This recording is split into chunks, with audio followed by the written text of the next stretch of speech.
కారుకు సైడ్ ఇవ్వలేదని మహిళ ముక్కు పగిలేలా కొట్టాడు ఒక వ్యక్తి. ఈ ఘటన మహారాష్ట్రలోని పూణేలో జరిగింది. 27 ఏళ్ల మహిళ తన 2 పిల్లలతో కలిసి స్కూటీలో బనేర్ ప్యాషన్ రోడ్ పై వెళ్తున్నారు.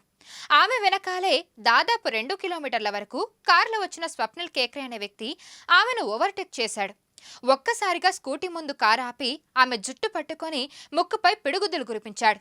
తీవ్రంగా కొట్టడంతో ఆమె ముక్కు నుంచి రక్తం కారింది.